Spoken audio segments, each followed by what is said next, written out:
Hello बच्चों, let's read the question. The question here says the biomass of a species is expressed in terms of option A fresh weight, B dry weight, C both A and B, D none of the above. So for this question our key concept would be हमारा key concept होगा regarding the biomass.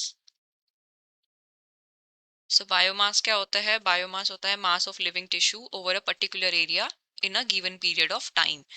Mass of a tissue over a particular area in a given time period. Time period and जो किसी भी species का biomass होता है वो usually express होता है इन टर्म्स ऑफ फ्रेश और dry weight. Biomass of a species is expressed in terms of fresh और ड्राई वेट एंड इसकी यूनिट होती है gram per metre square. And जो बायोमास की मेजरमेंट है, biomass measurement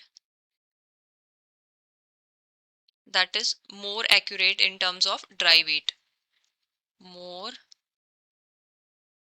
accurate in terms of dry weight.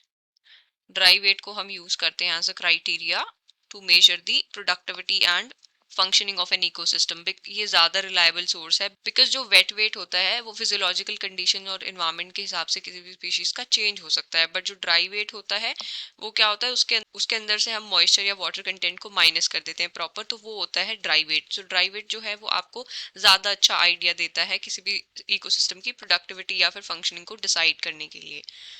तो हमें question में बताना था the biomass of a species is expressed in terms of fresh weight. Yes, उसको फ्रेश वेट बोलते हैं या ड्राई वेट बोलते हैं, तो हमारा करेक्ट ऑप्शन होगा option C. So final answer for the question is option C. I hope you have understood it well. Best of luck and thank you.